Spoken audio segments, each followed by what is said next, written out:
Good morning everyone. Start किया जाए।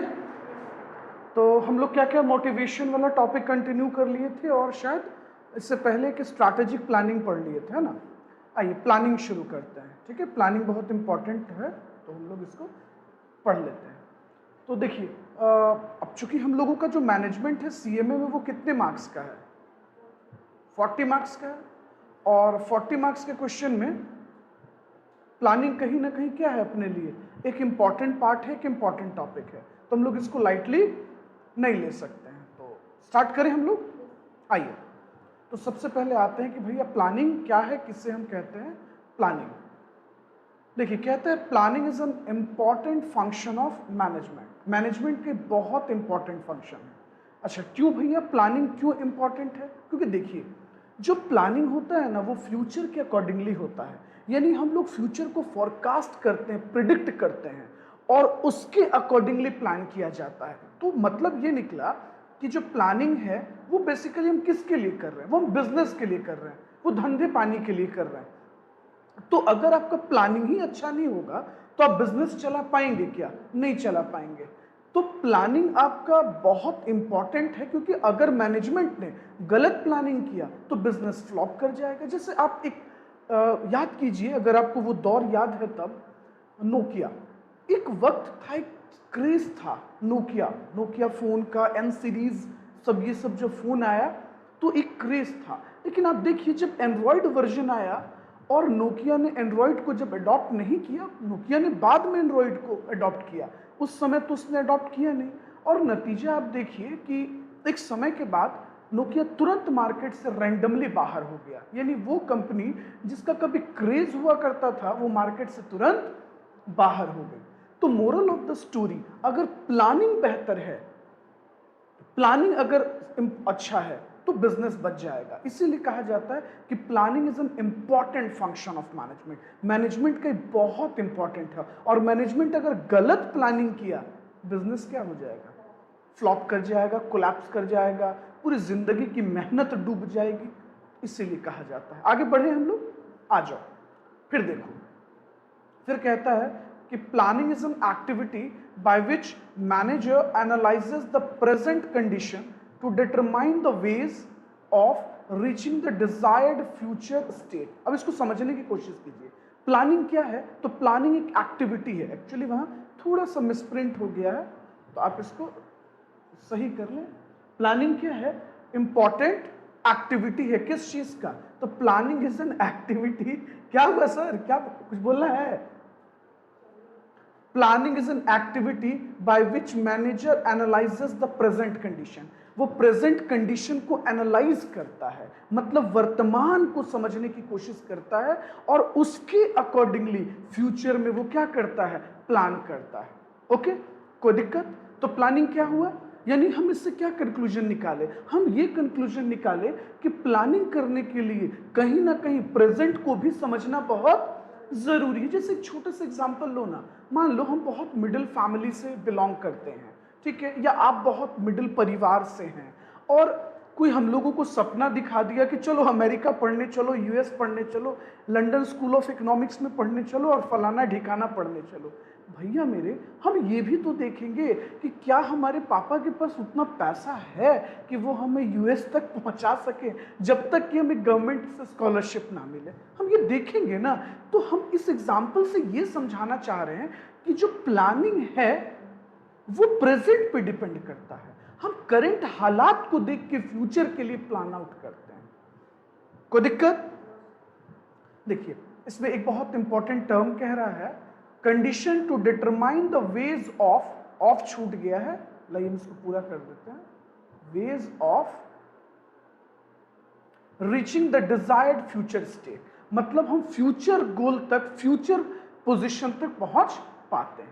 इसीलिए देखिए कहता है planning is both organisational necessity and managerial responsibility. तो ये आपका ऑब्जेक्टिव बन सकता है कि क्या प्लानिंग ऑर्गेनाइजेशनल नेसेसिटी है? भैया एकदम स्वाभाविक बात है।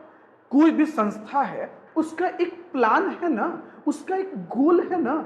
जैसे आप देखिए ना, फॉर एग्जाम्पल अगर कोई बैंक है तो बैंक क्या चाहती है कि उसे ज्यादा से ज्यादा क्लाइंट मिले, ज्यादा से ज्यादा कस्टमर मिले और बड़े अकाउंट होल्डर मिले, जो ज्यादा मतलब जो इंडस्ट्रियलिस्ट हो, बड़े बड़े बिजनेसमैन हो, वो लोग उसमें पैसा डिपॉजिट करें। तो हम ये आपको बताना चाह रहे हैं कि हर एक ऑर्गेनाइजेशन का ऑब्जेक्टिव हुआ कि नहीं हुआ। ऑर्गेनाइजेशनल नेसेसिटी है ना भैया कि हम कस्टमर लाना चाहते हैं। अगर एक भैया गोलगप्पा बेच रहे हैं तो वो क्या चाहते हैं, ज्यादा से ज्यादा कस्टमर, ज्यादा से ज्यादा माउथ पब्लिसिटी उनके ठेले की हो, लोग ज्यादा से ज्यादा गोलगप्पा खाने आए। तो उनके ऑर्गेनाइजेशन की, उनके संस्था की, उनके ठेले की एक गोल है कि नहीं, एक नेसेसिटी है कि नहीं। तो हम ये बताना चाह रहे हैं, चाहे वो रिलायंस हो, अंबानी हो, अडानी हो, कुछ छोटे दुकानदार हो, हर किसी की ऑर्गेनाइजेशन का दोस्त मैटर नहीं करता कि ऑर्गेनाइजेशन छोटा है कि बड़ा है। ऑर्गेनाइजेशन तो ऑर्गेनाइजेशन है ना, उसकी एक अपनी नेसेसिटी होती है, उसकी अपनी जरूरत होती है, और उस प्लानिंग जरूरत है, क्योंकि बिना प्लानिंग के आप अपने गोल को पूरा नहीं कर पाएंगे। और ये एक मैनेजरियल रिस्पॉन्सिबिलिटी है, क्योंकि इसको जब भी कोई पूरा कर पाएगा, वो कौन पूरा करेगा, मैनेजमेंट। इसीलिए कहा जाता है मैनेजरियल रिस्पॉन्सिबिलिटी। यहां तक कुछ पॉइंट्स अगर नोट करना है आप लिखो, मैं वीडियो पॉज कर देता हूं। पहले आप यहां तक चलिए, तो प्लानिंग मोटा मोटी आप समझ गए। ओके, अभी देखिए बहुत सारी चीजें जो अभी हमने आपको प्लानिंग के बारे में नहीं बताया, क्योंकि अभी बहुत सारे टर्म्स है जो वो लोग क्वेश्चंस पूछते हैं। तो देखिए प्लानिंग से किस तरीके से क्वेश्चंस बनाया गया है ये हम आपको समझाने की कोशिश करते हैं। ओके, आइए कंटेंट के ऊपर चलते हैं। देखिए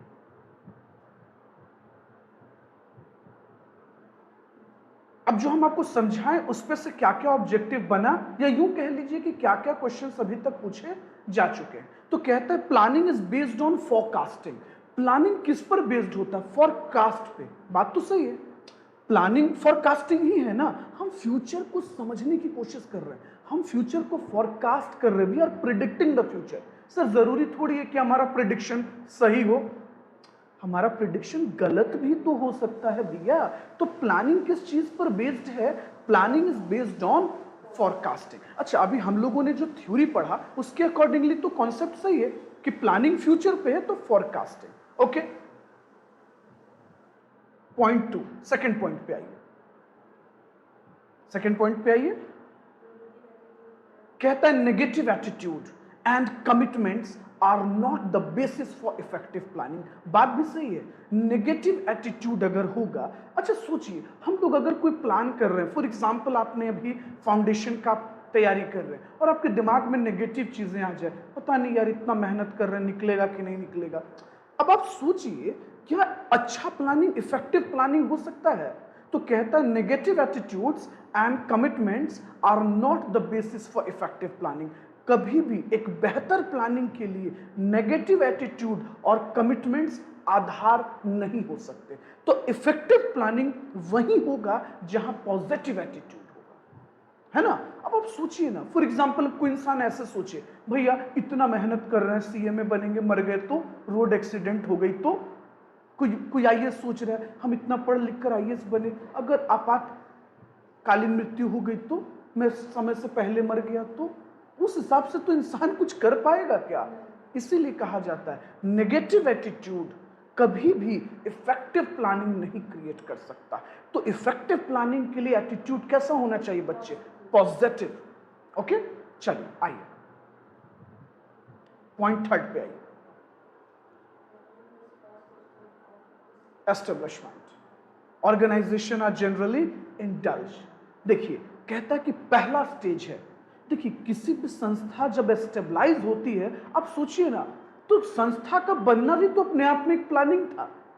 एग्जाम्पल कि मुकेश अंबानी जी ने ये प्लान किया कि भैया हम दुनिया की सबसे बड़ी कंपनी क्रिएट करते हैं, तो भैया वैसा सेक्टर में उतरो जिसको दुनिया का हर एक इंसान कंज्यूम करे। तो उन्होंने जियो बनाया, कम्युनिकेशन सेक्टर में उतरे।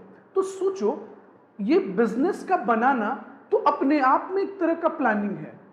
ओके, जैसे आप ले लो केमिस्ट बॉक्स। केमिस्ट बॉक्स का कॉन्सेप्ट था कि चलो भैया दवाई तो दुनिया की नेसेसिटी बन चुकी है, तो हम रिटेलिंग में उतरते हैं। होलसेलर तो बहुत लोग हैं दुनिया में, होलसेलर तक हर कोई नहीं पहुंच सकता, और होलसेलर खुदरा दवाई भी नहीं देते हैं, एक पत्ता दो पत्ता दवाई नहीं देते हैं। तो चलो भैया 20% के डिस्काउंट पर हम धंधा करें, यानी रिटेलर को भी उन्होंने एक होलसेलर का कॉन्सेप्ट दिया।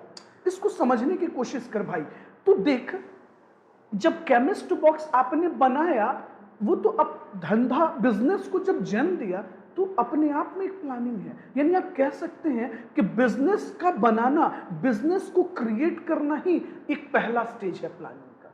क्योंकि तुम कुछ तो सोचे ना, तभी ना तुम प्लान तो किए कि चलो भैया इस सेक्टर में दवाई तो आज के डेट में ऐसा लग रहा है यार कि नेसेसिटी बन गया है। जिनको डायबिटीज है तो ये रोटी चावल खाना के साथ वो भी जरूरी है।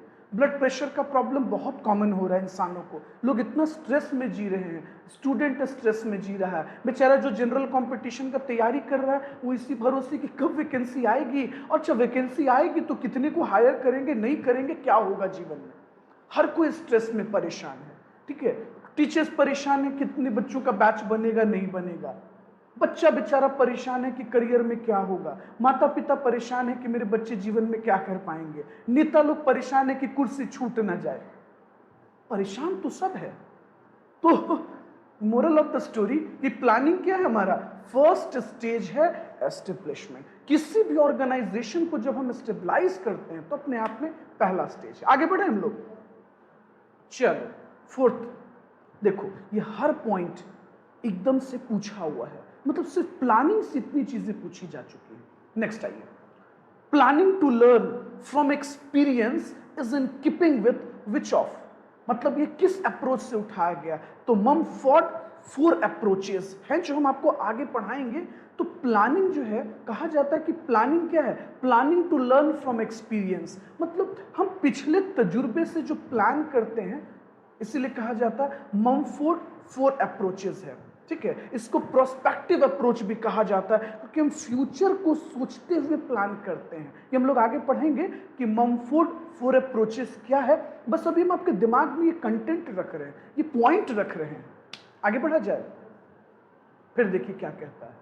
Specific plan have clearly defined the objective. बात भी सही है, अगर आप प्लानिंग करते हैं और वो प्लान स्पेसिफिक है, स्पेसिफिक मतलब खास है, किसी खास चीज के लिए, किसी खास मकसद के लिए, किसी खास गुड्स के लिए, किसी खास प्लेस के लिए। सॉरी। तो कहता है कि specific plan have clearly defined the objective. जो स्पेसिफिक प्लान होते हैं ना, वो ऑब्जेक्टिव को एकदम क्लियरली डिफाइंड किए जाते हैं। जैसे इसका मतलब समझिए, जैसे एक एग्जांपल लेते हैं। मान लीजिए हम लोग एक प्रोडक्ट बनाए, तो क्या एग्जांपल ले लेते हैं? जैसे मुकेश अंबानी जी पे ले लेते हैं। उन्होंने डिसीजन लिया कि वो जियो को लॉन्च करेंगे यूरोपियन मार्केट में, ठीक है, यानी यूरोपियन कॉन्टिनेंट में इंट्रोड्यूस करेंगे।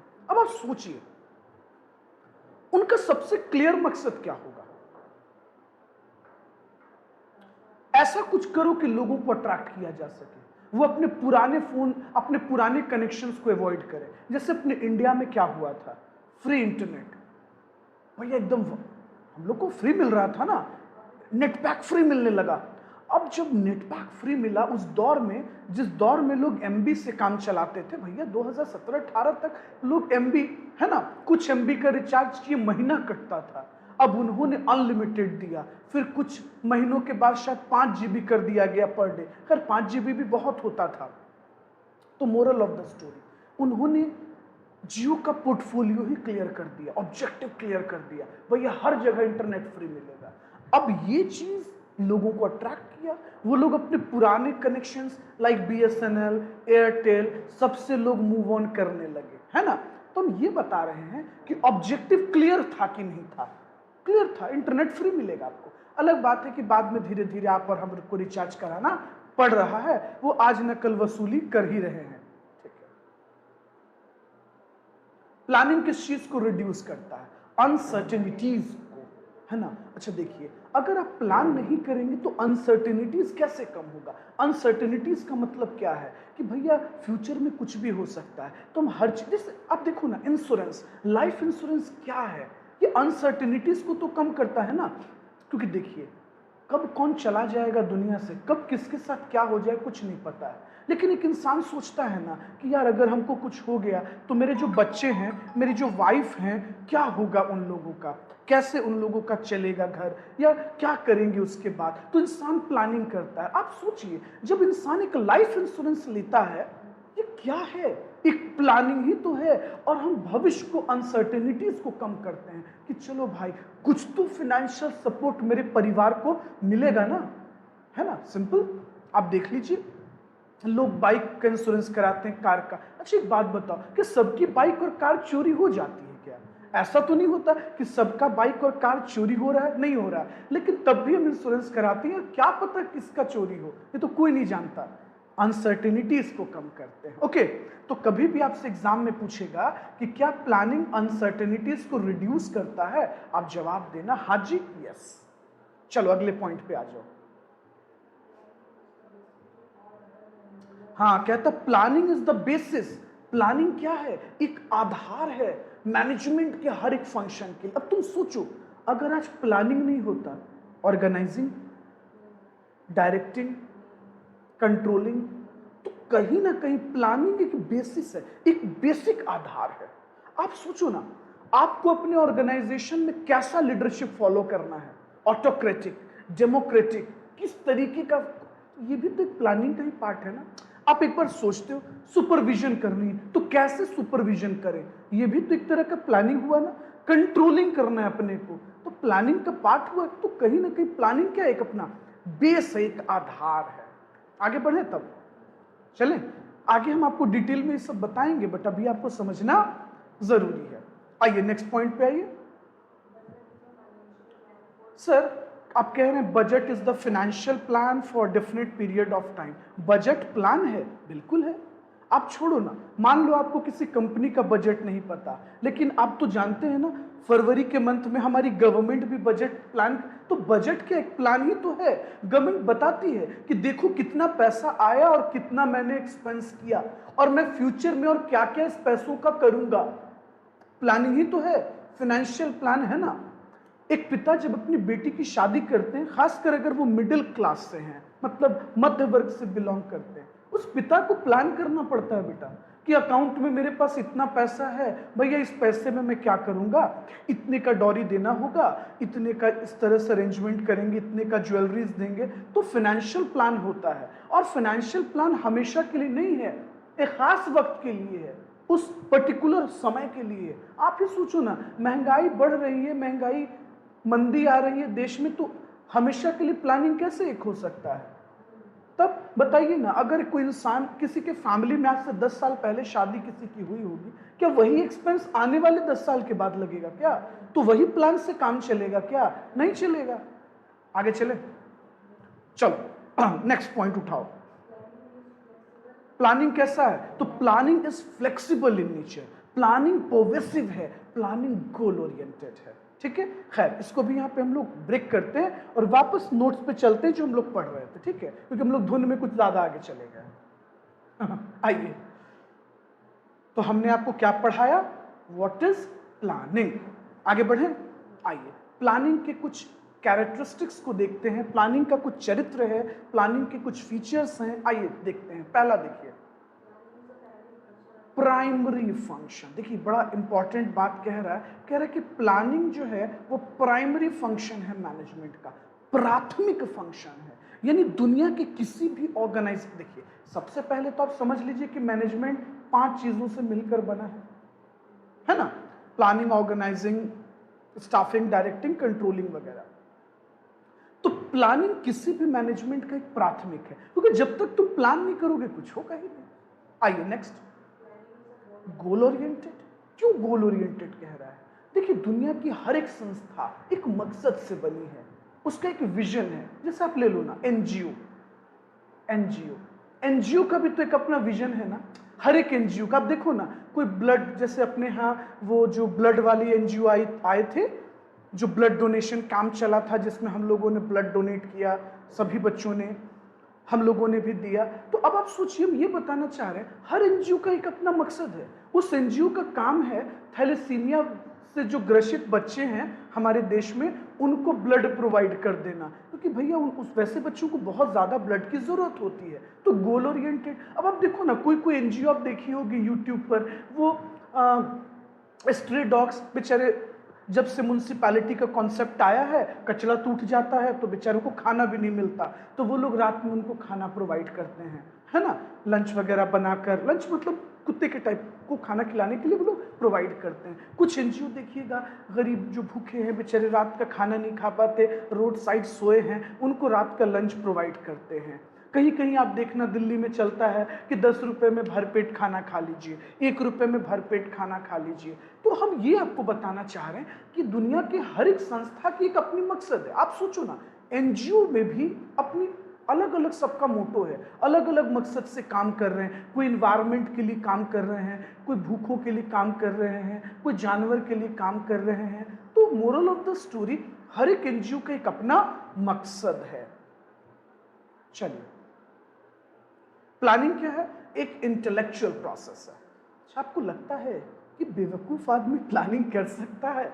नहीं, प्लानिंग तो एक इंटेलेक्चुअल इंसान करेगा ना सर। आप देखो ना, जैसे हम लोग चेस खेलते हैं, आप चेस खेलती हो, या कोई भी बच्चे या कोई भी इंसान दुनिया का चेस खेलता है। जैसे विश्वनाथ आनंद सर जो चेस चैंपियन माने जाते हैं, सर आपको लगता है कि जब वो चेस खेलते होंगे तो उनके दिमाग में एक प्लानिंग चलती होगी कि जब वो ये चाल चलेंगे तो सामने वाला इसका क्या काउंटर करेगा, वो क्या इनके बदले में वो खेलेगा, वो क्या स्टेप उठाएगा। तो प्लानिंग चलती है कि नहीं चलती है कि हमारे ऐसे करने से क्या होगा।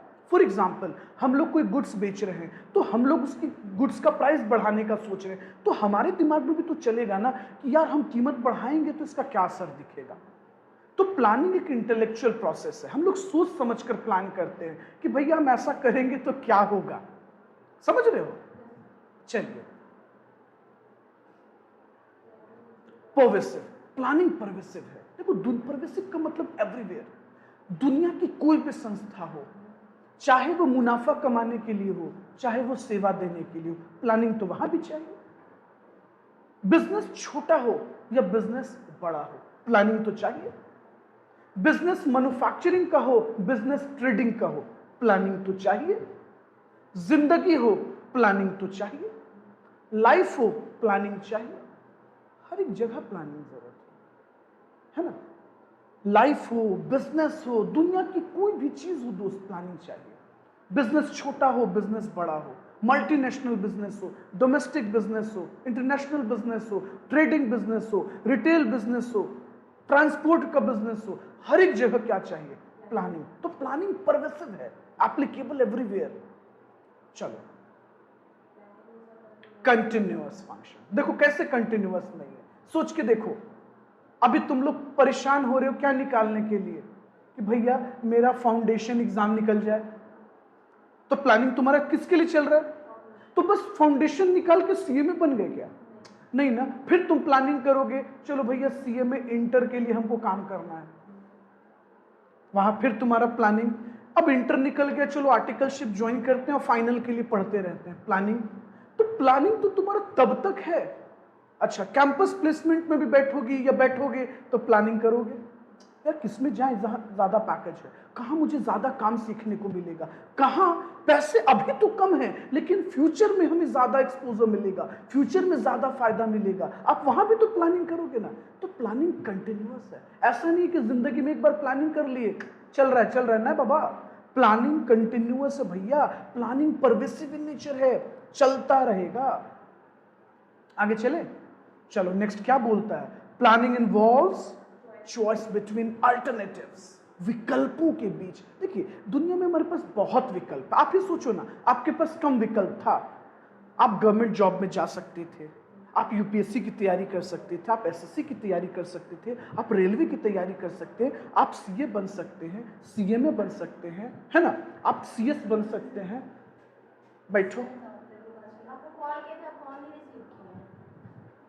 अच्छा, तो प्लानिंग कैसा फंक्शन है? कंटिन्यूअस है। मतलब जब तक इंसान या बिजनेस अपने मकसद को अचीव ना कर ले, हम प्लानिंग क्या करते हैं? करते रहते हैं। खैर, चॉइस बिटवीन अल्टरनेटिव, अल्टरनेटिव का मतलब विकल्प। हमारे पास जितना भी विकल्प होता है, ऑप्शंस होता है, हम उस ऑप्शन में जो सबसे बेस्ट ऑप्शन होता है, जहां हम रिसोर्स का ज्यादा फायदा उठा सकते हैं, बेहतर करते हैं, है ना। चलो नेक्स्ट पॉइंट बताइएगा। Accomplishment of group objective.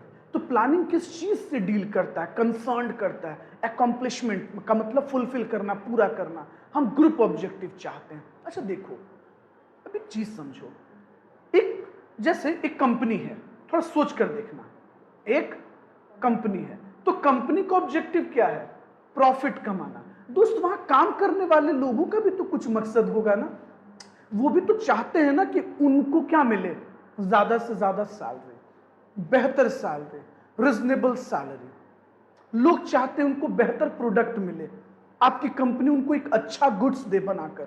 तो आप देख रहे हो, प्लानिंग में आप ग्रुप ऑब्जेक्टिव को पूरा करना चाहते हो, मतलब आप अपना मकसद भी पूरा करना चाहते हो, अपने एम्प्लॉय को भी देखना चाहते हो, अपने कस्टमर को भी देखना चाहते हो। नहीं समझे, देखो जरा समझ कर देखो, रुको हम तुमको लिख कर समझाने की कोशिश करते हैं। जैसे मान लो जियो है, अब सोचो इसमें बेसिकली कितने लोग जुड़े हैं। सबसे पहले तो कंपनी चाहती है कि इनको क्या हो, मैक्सिमम प्रॉफिट। भैया ये प्रॉफिट के लिए प्लान कर रहे हैं, लेकिन सिर्फ अपने लिए सोचेंगे तो काम चलेगा। एम्प्लॉय को क्या चाहिए, एम्प्लॉय को चाहिए एक रिजनेबल, एक बेहतर सैलरी। पब्लिक को क्या चाहिए, पब्लिक जनता को क्या चाहिए, जनता को एक अच्छा सर्विस चाहिए। गवर्नमेंट को क्या चाहिए भैया, तो टैक्स चाहिए, है ना। तो हम आपको ये बताना चाह रहे हैं कि प्लानिंग सिर्फ हम अपने लिए नहीं करते हैं, पूरे ग्रुप के लिए करते हैं। ऐसा प्लानिंग कीजिए कि जिसमें हर इंसान का मकसद पूरा हो जाए। चलो नेक्स्ट, फ्लेक्सिबल। प्लानिंग फ्लेक्सिबल है, वक्त के हिसाब, हालात के हिसाब से, परिस्थितियों के हिसाब से बदलना पड़ता है सर, चेंज करना पड़ता है, कॉम्प्रोमाइज करनी पड़ती है, सिर्फ एक तरह से नहीं चल सकता सर, समझ रहे ना। तो प्लानिंग फ्लेक्सिबल इन नेचर है, सिचुएशन। जैसे आप देख लीजिए अनिल अंबानी, सॉरी मुकेश अंबानी के छोटे भाई क्या है, अनिल अंबानी। अब उनको देखिए, उनकी अचानक से रिलायंस इंडस्ट्रीज कोलैप्स कर गई, बहुत सारे बिजनेस बंद हो गए, फाइनेंशियल इश्यूज हो गई उनके साथ। तो उनको अपने प्लान को बदलना होगा। प्लानिंग फ्लेक्सिबल है क्योंकि परिस्थिति उनके विपरीत चली गई। ये दुनिया के किसी भी इंसान के साथ कभी भी हो सकता है, हम रहे, आप रहे, या वो रहे, या दुनिया का कोई इंसान। तो हम अपने प्लान को उस परिस्थिति और सर्कमस्टांसेस के अकॉर्डिंगली बदल लेते हैं। इसीलिए कहा जाता है कि प्लानिंग फ्लेक्सिबल है, प्लानिंग को चेंज करना पड़ता है। कोई दिक्कत, चलिए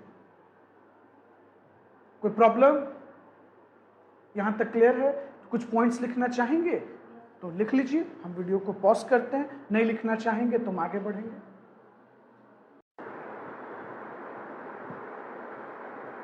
आइए प्लानिंग का लिमिटेशन समझ लें क्या हम लोग। चलिए शुरू करते हैं। आइए फर्स्ट पॉइंट पे आइए। क्या कह रहा है, इनएक्यूरेसी। कहता प्लानिंग जो है वो इनएक्यूरेट है। एक बात बताइए कुमकुम, क्या हम कोई भी इंसान 100% प्लानिंग की गारंटी दे सकता है कि वो एकदम सटीक है, उसमें कोई लूपहोल्स नहीं है, कोई प्रॉब्लम नहीं आएगी, वो एकदम 100% काम कर जाएगा? नहीं। तो प्लानिंग इनएक्यूरेट है। हाँ, अलग बात है कि मैक्सिमम हद तक स्टडी करते हैं, पास्ट के अकॉर्डिंगली कंक्लूजन निकालते हैं और वर्कआउट करते हैं, पॉलिसी बनाते हैं, ताकि 90% या उससे ज़्यादा हमारा प्लानिंग काम कर जाए। लेकिन बहुत बार आपकी प्लानिंग फेल भी तो कर जाती है। तो प्लानिंग एक्यूरेट है ये कहना गलत होगा। तो प्लानिंग में इनएक्यूरेसी पाई जाती है। नेक्स्ट, टाइम कंज्यूमिंग प्रोसेस है। प्लानिंग में टाइम लगता है। अच्छा, ऑब्वियसली लगेगा, क्योंकि देखिए प्लानिंग एक इंटेलेक्चुअल प्रोसेस है। प्लानिंग आप बहुत सोच समझ कर करते हैं, आप पास्ट को स्टडी करते हैं, फ्यूचर को फोरकास्ट करने की कोशिश करते हैं, हर एक अल्टरनेटिव, हर एक विकल्पों को देखने की कोशिश करते हैं कि भैया हम कौन सा विकल्प उठाएंगे तो हमें कितना फायदा होगा, उसमें क्या लॉस होगा, अगर हम दूसरा अल्टरनेटिव ढूंढें तो उसमें हमें कितना फायदा है, कितना लॉस है। हर एक चीज को जब हम समझते हैं, पेपर पे रिकॉर्ड करते हैं, एनालाइज करते हैं, तो इन सब में क्या लगता है? टाइम लगता है। इसीलिए हम कहते हैं कि प्लानिंग क्या है? टाइम कंज्यूमिंग है। Next, rigidity. प्लानिंग क्या है? रिजिड। यही तो प्लानिंग के साथ प्रॉब्लम है कि प्लानिंग एकदम रिजिड हो जाता है। एग्जाम्पल, आपने किसी चीज को लेकर प्लान कर लिया और सिचुएशन बदल गई। ओके, जैसे एग्जाम्पल लेते हैं, आपके यहाँ कुछ गेस्ट आने वाले थे, आपने सोचा चलो इन्हें आज शरबत पिलाएंगे। आपने चीनी को थोड़ा घुलने के लिए रख दिया फ्रिज में, उसमें लिक्विड वगैरह डालकर शरबत बनाकर रख दिया एकदम रेडी करके, मान लीजिए एकदम कि चिल्ड शरबत देंगे। अचानक से इसी बीच में प्लान हुआ कि नहीं भैया कोल्ड ड्रिंक सर्व करना है। प्लानिंग आपका चेंज हो गया, तो अब आप क्या बोलेंगे? नहीं हम तो बनाकर रख चुके हैं। अब चेंज हो पाएगा? नहीं हो पाएगा, आपने बना लिया। एग्जाम्पल, आपने मटन बिरयानी बना लिया, गेस्ट आ रहे थे और पता चला कि नहीं भैया वो लोग चिकन बिरयानी पसंद करते हैं, जो गेस्ट मेहमान जो आ रहे थे। आप गुस्साइएगा नहीं, वह सब बन चुका है मम्मी, अब पॉसिबल नहीं है, बताओ आधे घंटे में अब हम कैसे चिकन बिरयानी बनाएं? तो प्लानिंग रिजिड हुआ कि नहीं? प्लानिंग क्या है हमारा? कॉस्टली। ऑब्वियसली यार, प्लानिंग में इंटेलेक्चुअल प्रोसेस लगता है, इंटेलेक्चुअल लोगों की जरूरत होती है, तो क्या वो फ्री में काम करेंगे? आप सोचो ना, आपसे जब अलग अलग लोग अलग अलग बिजनेस का सलाह लेने आएंगे, आप फ्यूचर में जब कंसल्टेंट बनिएगा, आप एडवाइस कीजिएगा अपने क्लाइंट्स को, तो क्या फ्री में एडवाइस कीजिएगा? बिल्कुल नहीं, आप पैसे लीजिएगा। तो प्लानिंग कॉस्टली हुआ कि नहीं हुआ? चलो नेक्स्ट, वेरी गुड, नेक्स्ट। हाँ, faulty design of planning system. तो कभी कभी ये भी हो सकता है, अगर आपने फॉल्टी डिजाइन किया है, गलत तरीके से प्लानिंग को डिजाइन कर लिया है, तो प्रॉब्लम वहां पे शुरू हो जाती है। Lack of orientation and training for managers. तो ये सब एक कॉमन लिमिटेशन है प्लानिंग के अंदर। चलिए आइए, हम लोग जो पढ़ रहे थे उसको वापस से कंटिन्यू करते हैं। कहां थे बच्ची? हाँ, 10th पॉइंट पे ना, 9th हो गया था, 10th पॉइंट पे आते हैं। चलिए एक बार फिर से देख लेते हैं 9th को। देखिए अभी हम लोगों ने जस्ट पढ़ा कि प्लानिंग क्या है? फ्लेक्सिबल, परवेसिव और गोल ओरिएंटेड। हम प्लानिंग करते क्यों हैं? गोल को पूरा करने के। प्लानिंग क्या है? परवेसिव। परवेसिव मतलब सभी जगह, हर एक जगह, छोटे बिजनेस, बड़े business, manufacturing business, retail business. Next point, planning. देखिए कोऑर्डिनेशन, कोऑर्डिनेशन का मतलब क्या होता है? तालमेल। देखिए प्लानिंग के पहले स्टेज में ही कोऑर्डिनेशन शुरू हो जाता है। आप सोचिए ना, एक बड़ी अजीब बात है, आप रिसोर्स एक प्लानिंग करते हो और आप जो प्लान करते हो वो रिसोर्स उसके बराबर है ही नहीं। जैसे कि एग्जांपल लीजिए, आपको एक एग्जांपल से समझाते हैं। मान लीजिए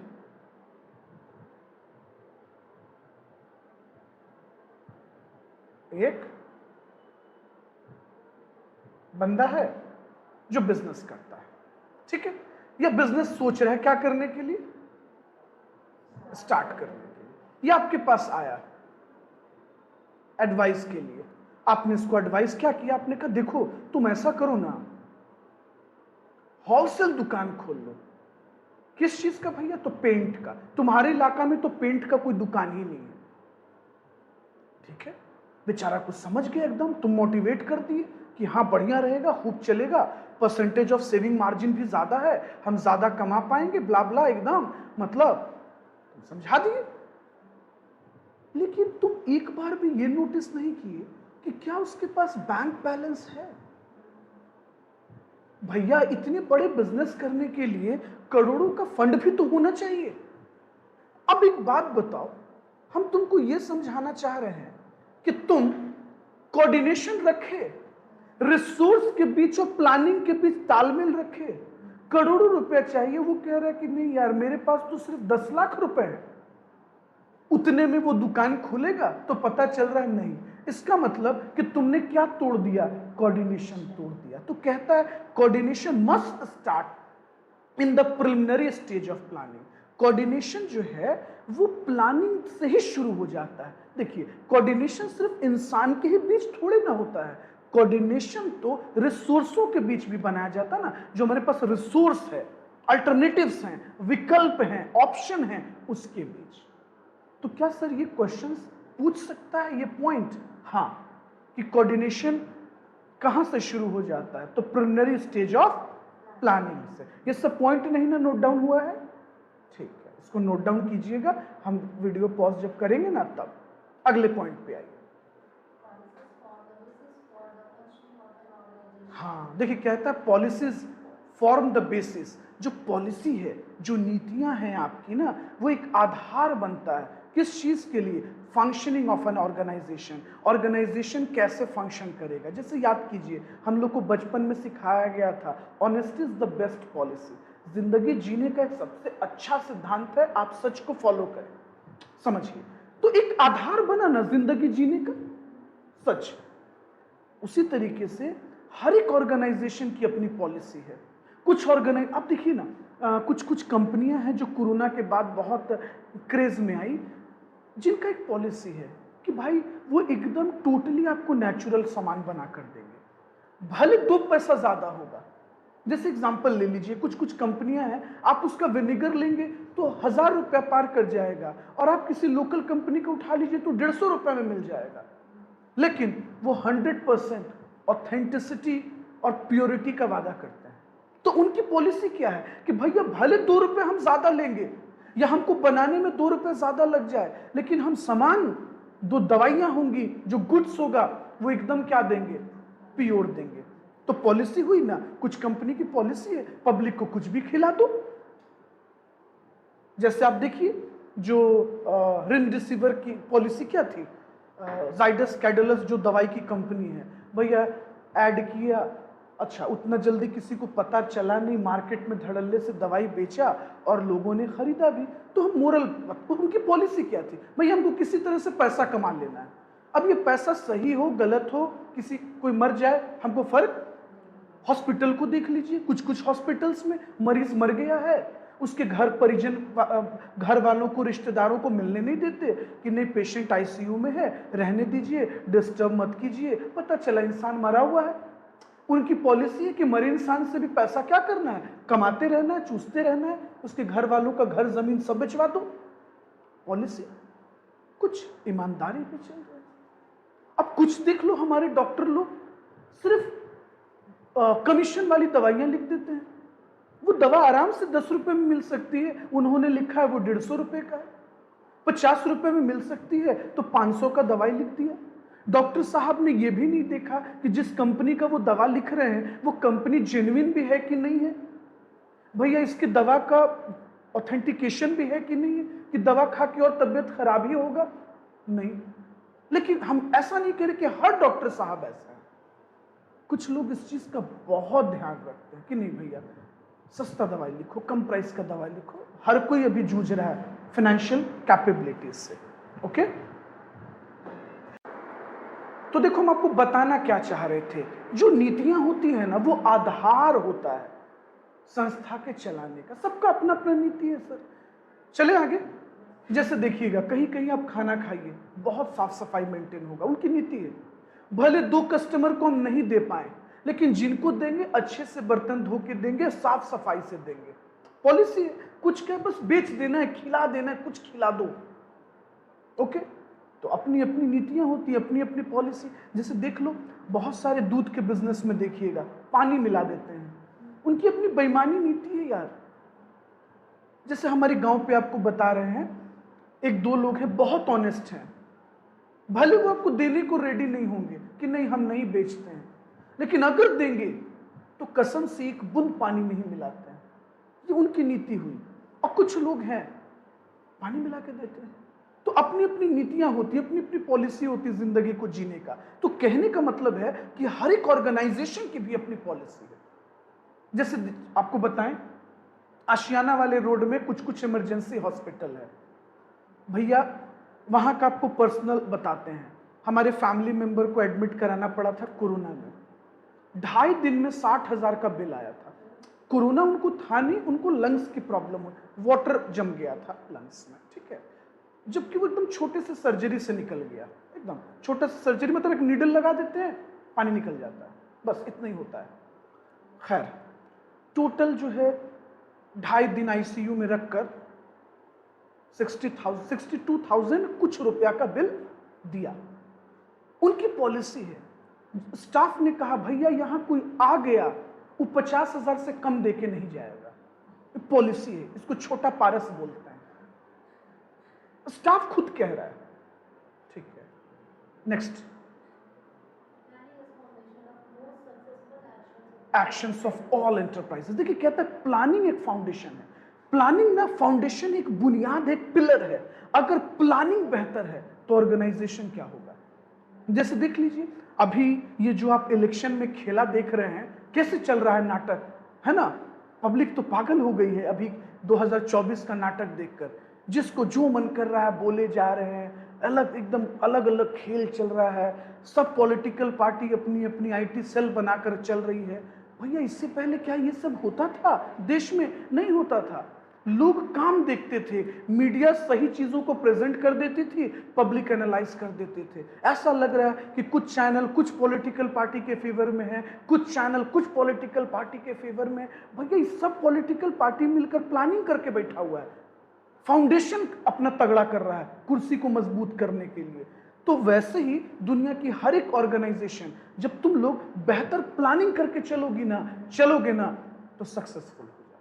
तो कहने का मतलब चाहे वो छोटा धंधा हो, चाहे वो बड़ा धंधा हो, मल्टीनेशनल बिजनेस हो, रिटेल बिजनेस हो, ट्रेडिंग बिजनेस हो, होलसेलर बिजनेस हो, मैन्युफैक्चरिंग बिजनेस हो, प्लानिंग हमेशा कैसा होना चाहिए कुमकुम? हाँ, प्लानिंग होना चाहिए। और अच्छा प्लानिंग एक अच्छा पिलर बनाता है, एक अच्छा फाउंडेशन क्रिएट करता है। इसीलिए इंस्टीट्यूट भी आपके पहले स्टेज के एग्जाम का नाम क्या रखती है? फाउंडेशन। भैया अकाउंट्स का पिलर तगड़ा तो आगे का जर्नी तगड़ा।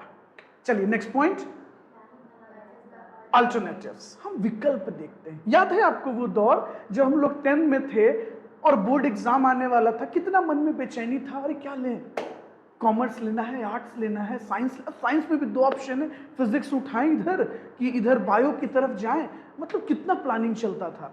अगर आपको मन भी है डॉक्टर मतलब मेडिकल में जाने का, फिर हम लोग सोचते थे अरे पापा के पास इतना पैसा है यार, अगर एम्स जैसा नहीं मिला कॉलेज तो फिर कहाँ पढ़ेंगे, इतना पैसा पापा दे नहीं पाएंगे। तो कितना प्लानिंग चलता था। प्लानिंग क्या है? एनालाइजेस द अल्टरनेटिव्स, ठीक है। यूपीएससी करना है तो चलो उधर आर्ट्स ले लो, मतलब जो अपने बिहार का कल्चर बना दिया सब।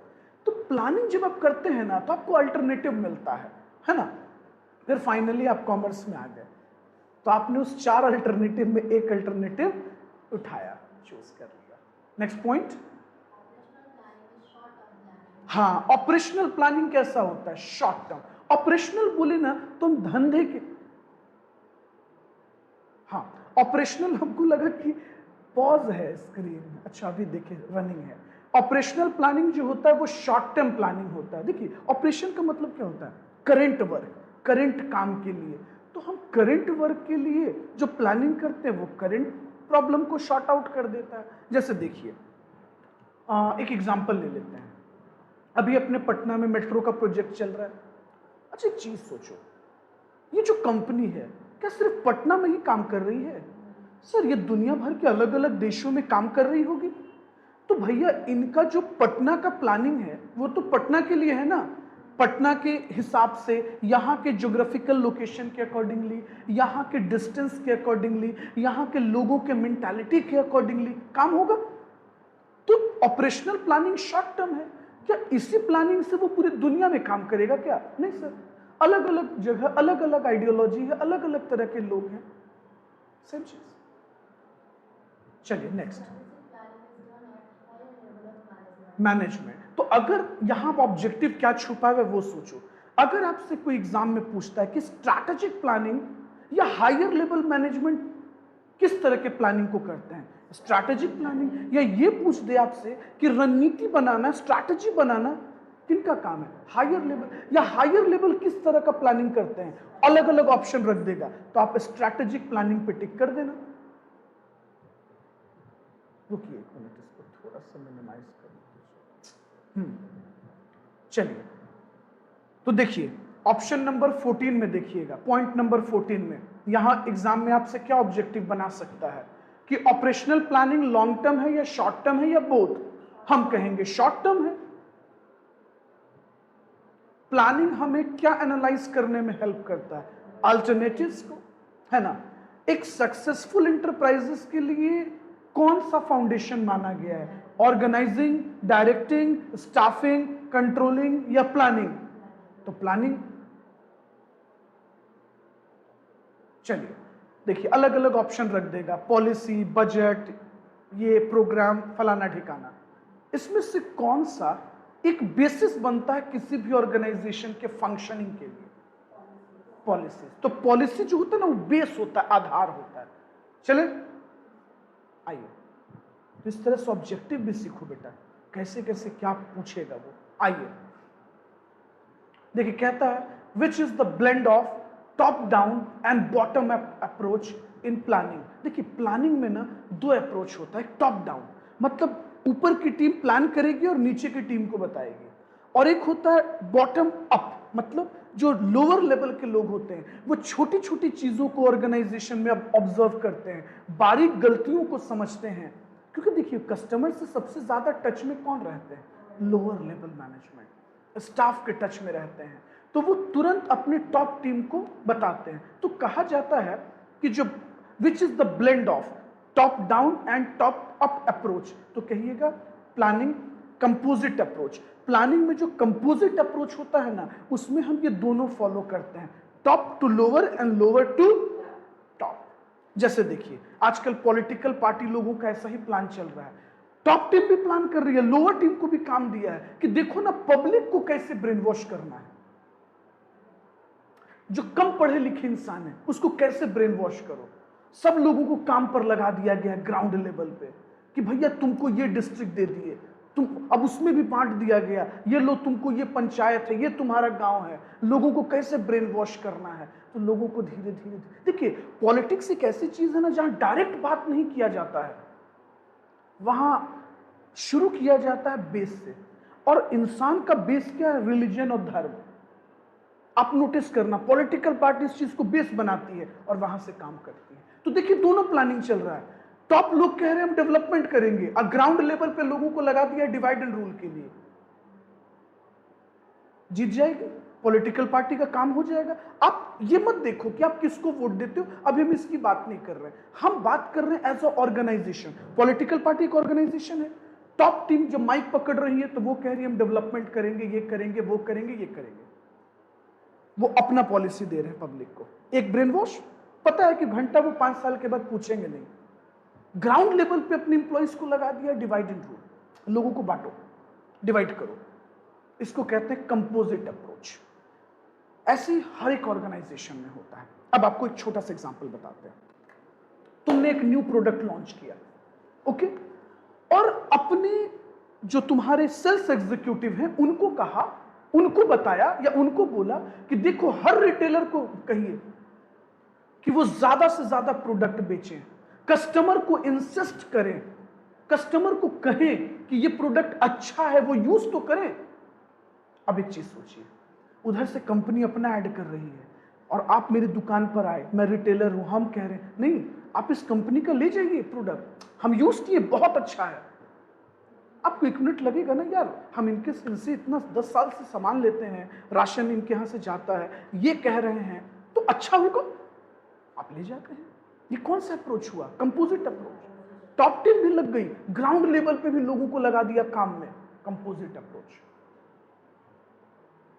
आइए नेक्स्ट पॉइंट।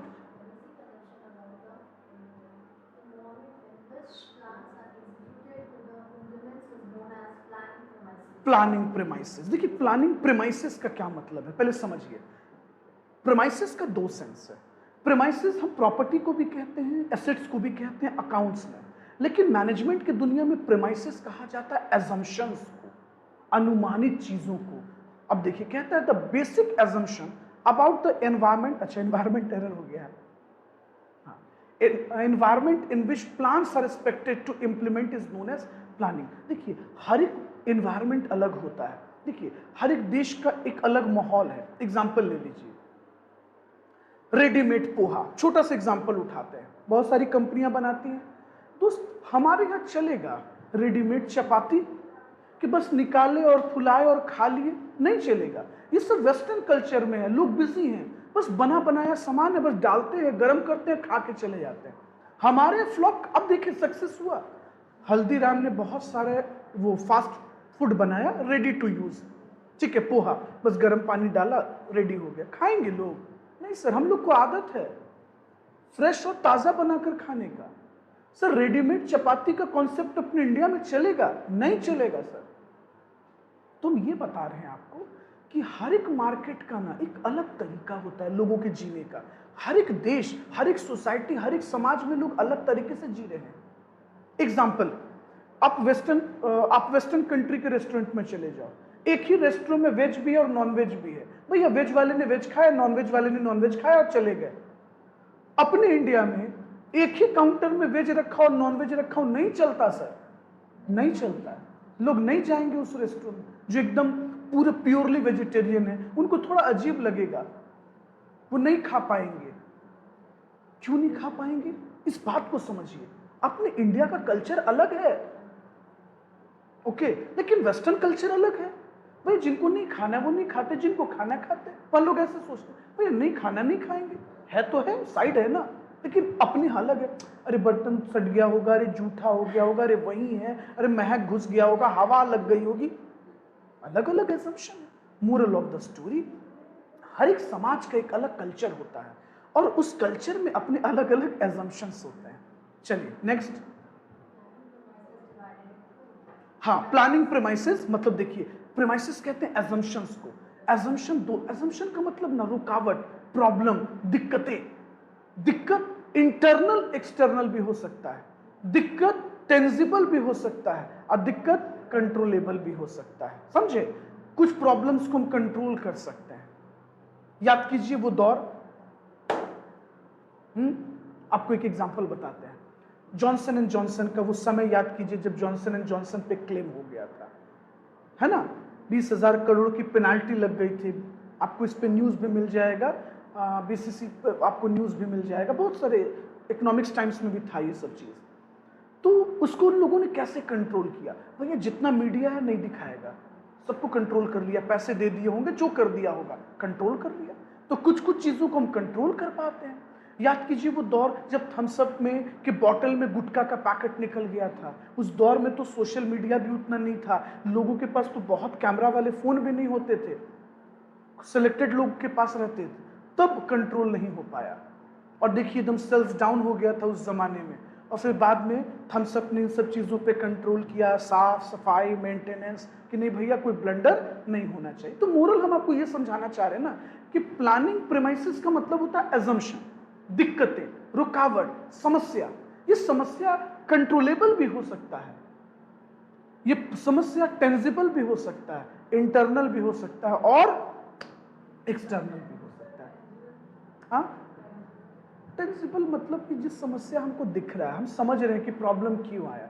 कुछ समस्या तुरंत नहीं समझ में आती है, इंटरनली वो प्रॉब्लम चल रही होती है। जैसे देखिए ना, अभी क्या चल रहा है आपको अचानक से समझ में ही नहीं आएगा। फेक न्यूज का, जैसे व्हाट्सएप को एक यूनिवर्सिटी का दर्जा क्यों दिया गया है? Due to fake news. जितना देखिए चैनल पे पब्लिकली फेक न्यूज नहीं चल सकता, इसके पीछे का लॉजिक क्या है? क्योंकि चैनल को तुरंत एक्शन ले लिया जाता है, क्या फर्जी न्यूज कैसे चला सकते हैं। लेकिन व्हाट्सएप पे ओरिजिन को ट्रेस करना मुश्किल हो जाता है कि कहां से ये मैसेज सर्कुलेट होना शुरू हुआ है। तो जैसे आप इंटरप्ट कर देंगे अगले को, ए भाई ये तुमको झूठ। जैसे एक बार आपको बताते हैं छोटा सा एग्जांपल। एक बार नवादा का कोई मैटर था, ठीक है, बहुत पहले की बता रहे हैं आपको बात, 2017 के आसपास। तो हमारे फ्रेंड्स के ग्रुप में आया, हम देखे हम बोले भाई कौन बोला जी, ऐसा तो कुछ नहीं हुआ है, मेरा एरिया है, हमसे ज्यादा तुम जानोगे, हम नवादा को जानेंगे कि तुम जानोगे। एक मित्र हैं सूरज नाम के, उन्होंने डाला, बोला भाई हमको कोई भेजा। हम बोले एकदम बेवकूफ आदमी है रे, तुम इंजीनियर है कि तुम। फिर हम लोग उसको एक अच्छा वाला कोलकाता वाला गाली दिए, हम बोल नहीं सकते हैं। बोले कि तुम कैसे मैसेज डाल दिया, तुम वेरीफाई किया? ये जहाँ का मैसेज है ना वो मेरा गांव है, वहाँ का इलाका हम बढ़िया से जानते हैं, तुम जैसे भेजे हम कॉल करके पूछे। बोले नहीं सब कुछ तो ठीक है, कहाँ से ये सब सर्कुलेट हो गया? तो जैसे आपको बताना चाहे, हम वही बता रहे एजम्पशंस, तो चीज़ों प्रॉब्लम्स।